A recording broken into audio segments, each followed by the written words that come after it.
O malú chvíľočku príde dáma, ktorá sa volá Jennifer Green, je zo Spojených štátov amerických. Čím je zaujímavá? Je riaditeľkou udržateľnosti mesta Burlington vo Vermonte a je expertkou na nulovú energiu. Čím je ale zaujímavý... Wait a minute, please.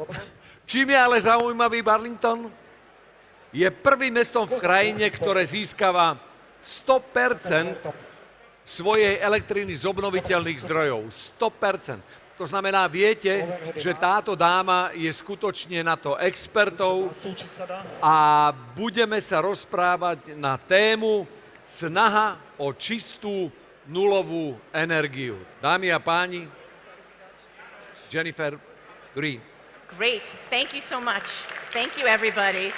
I really appreciate being here tonight. I've been so inspired by all the science I'm seeing, and in particular, I'm really inspired by the kids that have been involved. It's really heartwarming to see. So I assume that the sound is okay. Okay, great. Well, I appreciate you inviting me. I'm really happy to be here. My plan in the next, say, 15 minutes or so is to tell you a little bit about where I come from, my community, our work to transition away from fossil fuels to become a 100% renewable electricity city, and our steps in ensuring that we're moving completely away from fossil fuels in the built environment and the ground transportation sectors.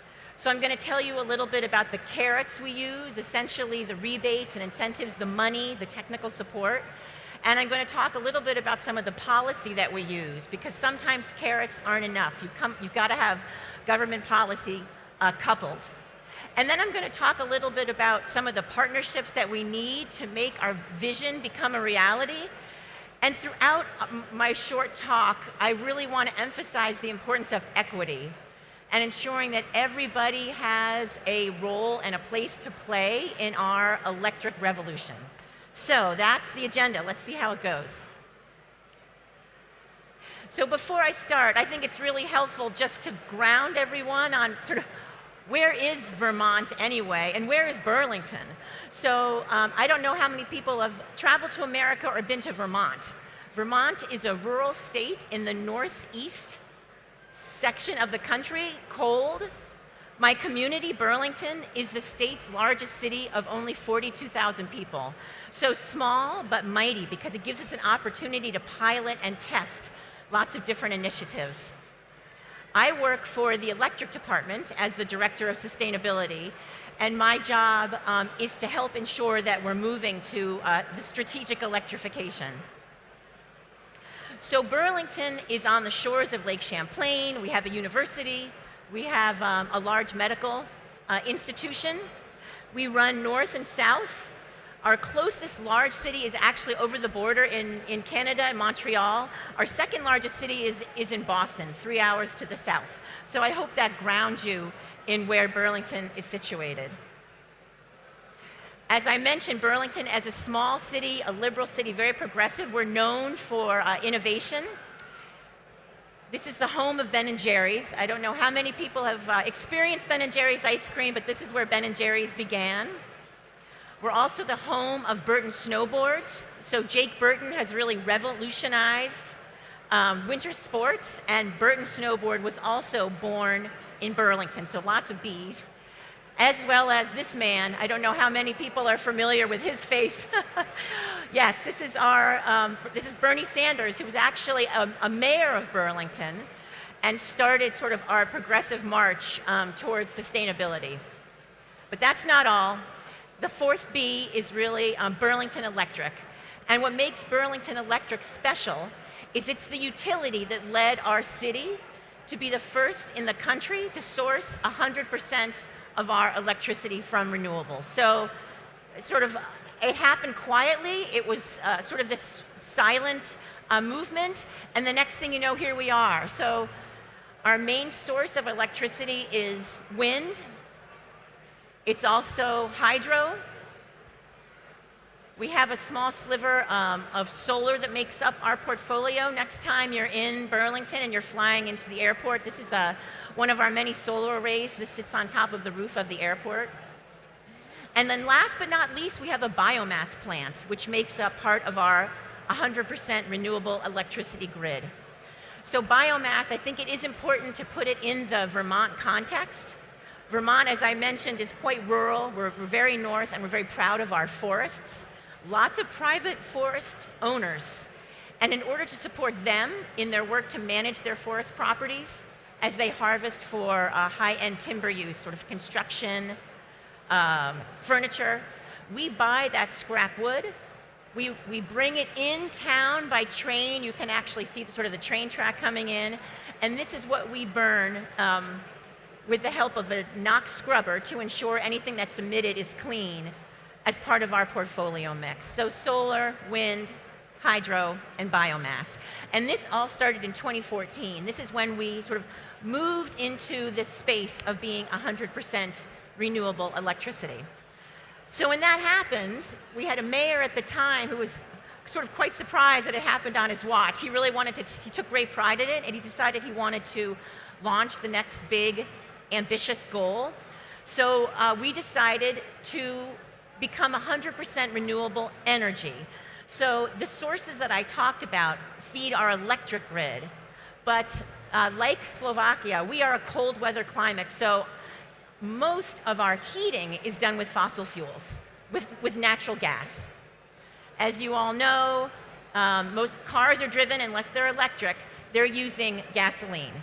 So we decided the next big ambitious thing was to transition the heating space and the transportation space away from fossil fuels and gasoline. So this is really my job, is to help ensure we're moving forward in this space. So we have a big roadmap, big ambitious target, which essentially comprises these 4 components. I realize this rectangle is a little confusing. I like to think of it as a pie shape, with the largest pie, 60% of that pie, being dedicated to electrifying our buildings. Whoops. The second piece of the pie is to transition every internal combustion engine vehicle to electric. The third piece, and I will just mention this because I don't want to leave this behind, is to take the steam that comes out of our biomass plant, and you saw maybe the steam rising, to tap that and create a district heating system. And then last but not least, we do need to reduce our vehicle miles traveled.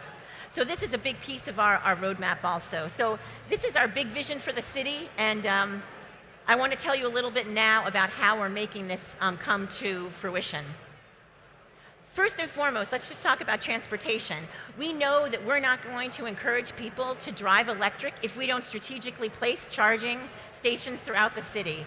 So we've got ports located up and down the neck of the town, including with a concentration in our rental areas. We really want renters to be able to access charging, not just people that have the privilege of owning their own homes. If you own your workplace and you want to buy a charger, we're going to give you some money to help incentivize charging. So one of the resources that we have at our disposal is money from the state of Vermont. They give us this money to spend on infrastructure, and when we don't spend it, we have to give it back. So we're very much incentivized to move forward on all these initiatives. So we're going to help you put in electric charging. And if you put a charger in at home, not only will we pay you $900 to buy that charger, we're going to charge you less money if you plug in your car like off-peak. So as you know, there's always a constant flow of energy that runs through an electric wire. I think all the kids that were here tonight could tell us that. And they would understand, of course, that at nighttime when we're all asleep, this is when the demand is less, of course, but the flow continues at its peak rate. So we're going to offer you charging for less money between 10 o'clock at night and the next morning. And if my calculations are right, when you sign up for the off-peak charging rate, if you drive 16,000 kilometers a year, you're going to save almost 200 euros in charging. In terms of cost per liter, the cost to charge is the equivalent of about 20 cents per liter. So as you can imagine, between the chargers that we have in town, the charger now that you have at home, and the cost to charge, it's really incentivizing people to adopt electric vehicles. So I talked a little bit about equity. We have 60% of Burlingtonians living in rental properties. Many folks either don't want a car, don't have a space for a car, or don't have the resources to purchase a car. So it's really important that we support our car sharing operation. Similarly, for folks that are renters and do want to charge, we've got to make it available to them. So we're piloting, you can see the arrow up here on the utility pole. This is a pole-mounted charger. So I have an app on my phone. I push the button and the cord sort of comes down and I can plug in my car on the street. So this is a way that we can help renters charge as well. And then if you're interested in buying an EV, we'll help you do that as well. I'm most excited about the incentive that we're offering to what we call super users. So if you drive over 17,000 miles a year, we're going to give you some extra money to incentivize you going electric. And I just have to quickly tell this story. We have a super user in Burlington. He's a pizza delivery man. And he recently switched to electric. He's saving so much money because of the amount of driving that he does. You've never met sort of a happier delivery person, because he is indeed a super user. And from transitioning from his conventional internal combustion engine to electric, he's saving money over the long run. So I want to tell you a little bit about buildings, but before I end with that, I'm particularly proud of our e-bike rebate program. We want everyone to switch from cars, of course, to bikes. And if it makes it easier for you to bike, we're going to encourage you to purchase an electric bike. And we really need all our bus fleet to be electric as well. You know, I mentioned this in a high school class the other day. I particularly like this picture because, as you can see, we have a line of students who will get up and speak after the mayor. It seems really important that we have students that have the opportunity to share the podium and their excitement about the future. So this is sort of my mission and mandate. I want to make sure that students have an opportunity to get up and stand behind that podium, in addition to all our sort of politicos. So I'll just quickly add that as people adopt electric vehicles, we've become very aware of the need to encourage and increase our charging around the city. So we are picking locations that will allow for optimal charging opportunities. I'll also mention that we don't want to just deliver chargers without communicating with the public. So one of the most important things we do is outreach, to hear what people have to say. And actually, you could fill it out if you want to. It's still online. We've got a survey that's being run right now, which we'll use to distill information to help us decide where our next block of charging should go. And I'm just going to end with building electrification. So we've covered transportation. I want to tell you that we're also committed to electric heat pumps. This is challenging in Burlington, where natural gas is cheap. It's very hard to compete against electricity. So we've got to come up with incentives. We offer incentives which make it cost comparable to go electric. And while expensive, we're really committed to geothermal. So we'll provide you funding to help you tap wells to see where geothermal opportunity can work for you or your home or business. I'm almost there. So we talked a little bit about the carrots. These are the things that we dangle out in front of people to help encourage them on this path towards strategic electrification. And sometimes those carrots, the money, the technological support, sometimes that's enough, but sometimes you need the stick too, you need policy. So I quickly want to tell you about two pieces of policy that we've just passed that I'm especially excited about. The first one is around rental property.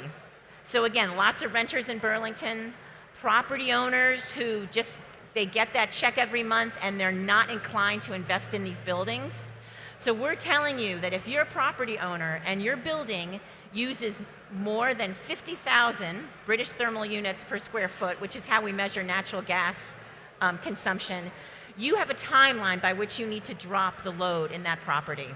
So as you can imagine, property owners were not particularly excited about the policy, but we communicated with them early on, and I think many of them know that their buildings will be better in the long run if they invest in weatherization now.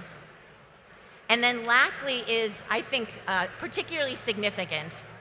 We have a carbon fee or a tax in Burlington. So if you're building a new building, you can put in an electric or a renewable system, great. But if you opt to put in a fossil fuel system, we're going to calculate the carbon emissions over the lifespan of that system, and we're going to charge you $160 per ton of emissions. So this is a way for us to really capture the social cost of not putting in electric. I put this picture in because it's our city hall. All our city buildings have to follow the rules and abide by the ordinance as well. And I'll just end with this idea that I think is important. You know, I've talked a lot about government and my role in government, but we also can't do it without our partners. So we've got community-based organizations that work with our refugee resettlement community, but we also have networks of businesses that work with us as well. So the Burlington 2030 District is a network of businesses that are committed to helping reach our bigger goals.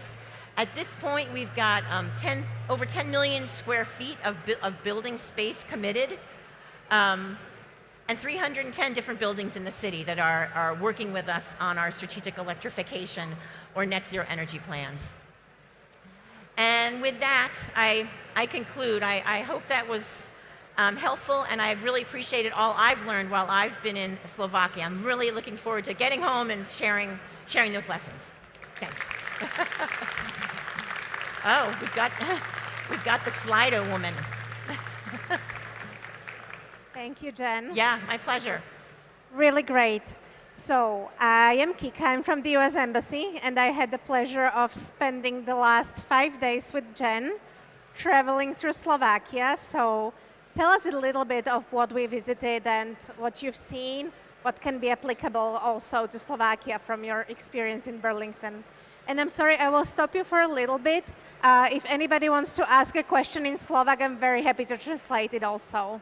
Oh, it looks like we have a Slido question coming in. So you were asking about what we've done the last couple of days, is that right? Yes, exactly. Yeah. And if you can apply any of your experience from Burlington to Slovakia. Yeah, absolutely. I mean, well, we've had the privilege of traveling across the country, of course, starting in Košice, presenting there. We talked a lot about electric mobility. And because it was an international conference, I had an opportunity to talk to people beyond Slovakia, which has really been amazing. And I think I was particularly impressed, though, as we did travel across country, to learn about the commitment to transition, and in particular, the coal-fired plant, which has been decommissioned, and big plans to use it as sort of a testing site and pilot area to be thinking about hydrogen, wind, solar. So lots of big plans and aspirations, and I'm going to be watching that closely to see how it goes. Thank you. That's really great to hear. Okay, so there are a couple of questions. How to make everybody in Slovakia collaborate? Any good examples from your city? Well, I'll mention today that perhaps one of my favorite events was bringing together a roundtable of women and energy. So women in the nonprofit sector, academics, government officials, we all met together and we talked about our challenges and opportunities and sort of shared lessons learned. We created a safe space. We have a similar group in Burlington and in Vermont as well. And I'm always inspired when I'm talking with colleagues, particularly my female colleagues who want a safe space to share their ideas and experiences. So I can see that being replicated here. Ooh, are we going to be able to stop global warming? Yes. Oh, yes. So how is the collaboration with the public going in Burlington? You mentioned the survey, but do you have any good examples of how to use public outreach? Yeah, I'll say one of the things that I appreciate most, I failed to mention that Burlington is a refugee resettlement community, so over 40 languages spoken in our public schools, so it's really important that we think about that with all our public outreach. So creating videos, creating the survey, everything online, we try to translate because we do want to make it accessible and transparent to everyone. And I have to answer, do you bike or drive? Oh, do you? Yeah, do you mind? Yeah, so I'm a big bike advocate, and when we moved from Washington, D.C., I wanted to be in a city where I could bike to work. So I have an electric bike. I was quite a snob. I had a friend that convinced me I should try her electric bike. I was not interested. But when I got on, I felt like my life had changed. So I have studded snow tires for the winter. You know, I arrive at work looking pretty grimy, but I love my bike. The idea, of course, is to start with biking, with walking, car sharing, public transport, and at the top, if you have to drive, driving electric. So I do drive electric when I have to drive. But to be perfectly honest, it's my husband that uses it most. I bike or walk. Good to hear that. I'm very happy that you actually apply what you do to your personal life as well. Okay, so what percentage of total electricity consumption in your city takes charging on EVs? What percentage of total electricity consumption does it take? That's a good question.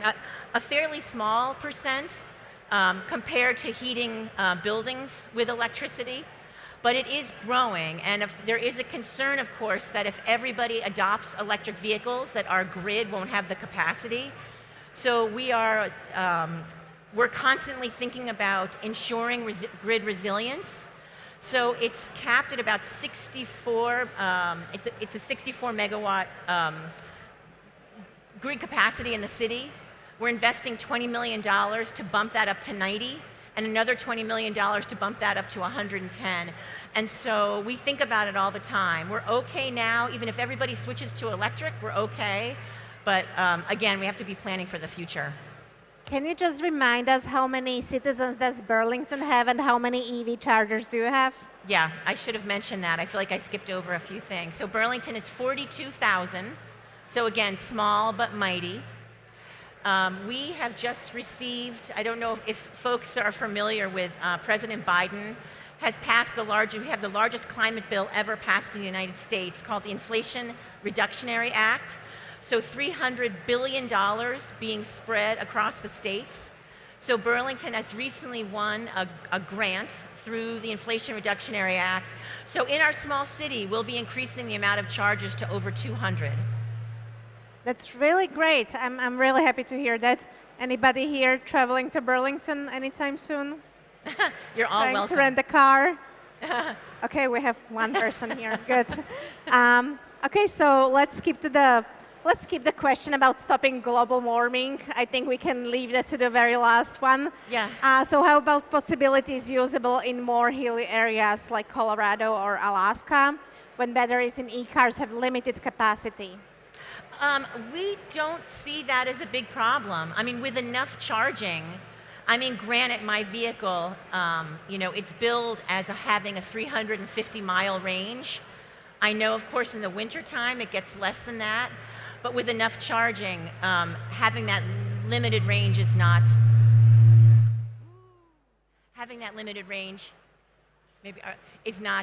a problem. So how about cold temperatures? Vermont is a pretty cold state. Do you have problems with electric vehicles in colder temperatures? Have a problem with?